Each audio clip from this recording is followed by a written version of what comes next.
ಕೃತಿಕಾರರ ಪರಿಚಯ. ಕನ್ನಡ ಸಾಹಿತ್ಯ ಲೋಕದಲ್ಲಿ ಸಣ್ಣಕಥೆಗಳ ಜನಕ ರೆಂದೇ ಖ್ಯಾತಿ ಪಡೆದು ಶ್ರೀನಿವಾಸ ಕಾವ್ಯನಾಮದಿಂದ ಹೆಸರಾಂತ ಮಾಸ್ತಿ ವೆಂಕಟೇಶ ಅಯ್ಯಂಗಾರರು ಕೋಲಾರ ಜಿಲ್ಲೆಯ ಮಾಲೂರು ತಾಲ್ಲೂಕಿನ ಮಾಸ್ತಿ ಎಂಬ ಗ್ರಾಮದಲ್ಲಿ ಜೂನ್ 6, 1891 ರಲ್ಲಿ ಜನಿಸಿದರು.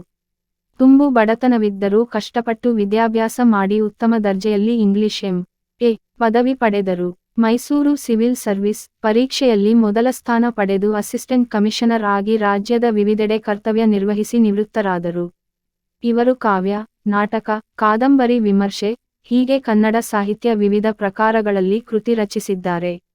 ಇವರ ಸಣ್ಣಕಥೆಗಳು ಒಟ್ಟು 13 ಸಂಪುಟಗಳಲ್ಲಿ ಪ್ರಕಟವಾಗಿವೆ.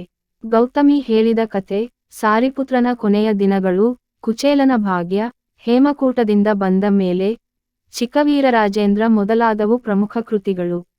ಇವರ ಚಿಕ್ಕವೀರರಾಜೇಂದ್ರ ಕೃತಿಗೆ 1983 ರಲ್ಲಿ ಜ್ಞಾನಪೀಠ ಪ್ರಶಸ್ತಿ ದೊರೆತಿದೆ.